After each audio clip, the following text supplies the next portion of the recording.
madaxweynaha qaranka jamhuuriyadda Somaliland mudane Muuse Biixi Cabdi oo ka hadlayay maanta bandhig carwo caafimaad oo lagu qabtay hoteelka Maasoor ee magaalada Hargeysa ayaa waxa uu si qoto dheer uga hadlay muranka ka taagan dhinaca doorashooyinka Somaliland. madaxweynuhu waxa uu wax lala yaabo ku tilmaamay hadalka ka soo yeedhay gudoomiyaha xisbiga mucaaradka ee wadani ee la xidhiidha diidmada arrintaasi dhinaca doorashooyinka la xidhiidha.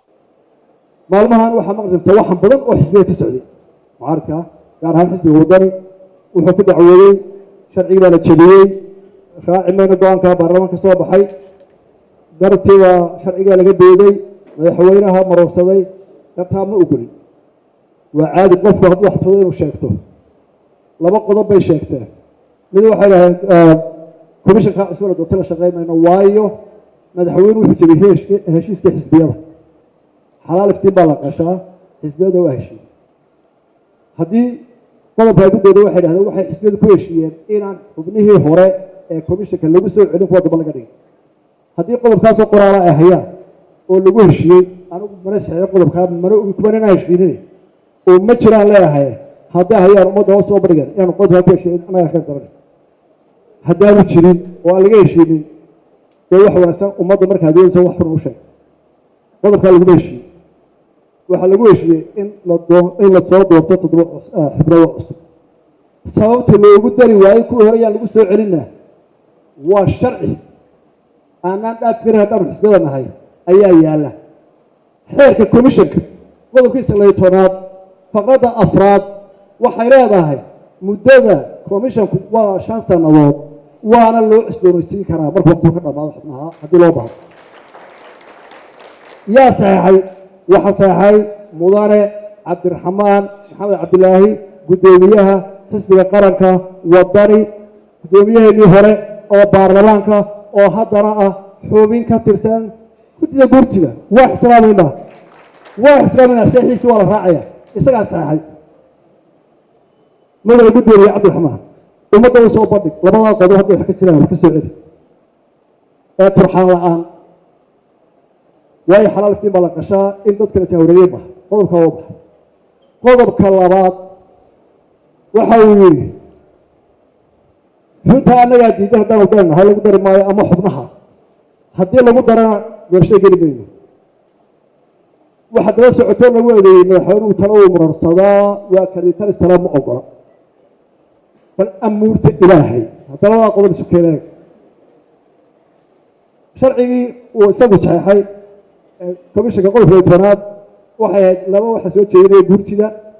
mid waxaa soo jeedinaya xisbiga wadani mid mawcid saddexana madaxweynaha cid waliba way soo qortay kuweydii midna arrintiisa waa faragelin xisbiga wadani ku keenay waan gudbiyey wacid ku keenay waan gudbiyey guurta labadoodina waan gudbiyey saddexdii aniga ayla noqotana waan ku daray waxaa jira shuruudo lagu qiyaaso haddaan qaldamo anugu oona ma u bareero anoo darteeda riixanaya ama binaadaan qaldamo waxa iga dambeeya laba isbaaro guddida hoose baarlamaanka iyo gulaweynaha baarlamaanka oo 28 qof waa la gudbiyey intiiba waa mareen waa doodeen wadani inay arrintaasi qalad tahay guddidii baarlamaanka way sii daysay baarlamaankina wuu celiyey yeeri maynu wadani yidhi dictaatoriyadda ka weyn baarlamaanka yeeri maayo xaggee lagu arkay dee cabdiraxmaan ayaa ka filayay inuu wanaagsan oo shaqil hayo qodob jabadiya taa laga filayay mudane cabdiraxmaan adoo gudoomiyihii baarlamaanka ugu weynaa saxeexada ee dalka 10 sano sharciga saxeexay adoo gudoomiyaha xisbiga wadaniga qaran ah adoo xildhibaan guurta sharafeeda milkiye maamus ku leh dee arrintaa ka fiirsan yeeri maayo baarlamaanku waa arrin adag. madaxweynaha Somaliland waxa uu eedihii ugu culusaa u jeediyey madaxweynaha dawladda Soomaaliya oo uu ku eedeeyay inuu ammaan darro ka wado maamul goboleedada dalkaasi arrintaasi madaxweynuhu waxa uu hoosta ka xariiqay inuu ku soo wado waa sida hadalka uu u dhigay Somaliland kismaayo dagaal baa ka socda xamar dagaal baa ka socda oo dawladda farmaajo labadii madaxweyne ku xigay maalmo way xidha waad arkaysaa halka la isla maraayo iyo qarax ka taagan uu samarad dagaal baa ka socda puntland dawladda wata maanta la qarxiyay waxaana wadada dawladda farmaajo ee waxa soo taageerayay ayaa fidmadaas oo dhawada oo markay intaasoo dhan ka dagaalamaysa waxay ka wadaa way waxaas waa tababar kuwa ku soo tababaraysa oo ku soo diyaargaroobaysa Soomaaliland bay soo diyaartaa coladeeda oo ku soo maqanta Soomaaliland waa ku gaamurtay inay cadawgeeda iska celiso diyaar baan waa aragnaa waxa soo wada farmaajo Batri Koosar Maxamuud telefishinka Sahan Hargeysa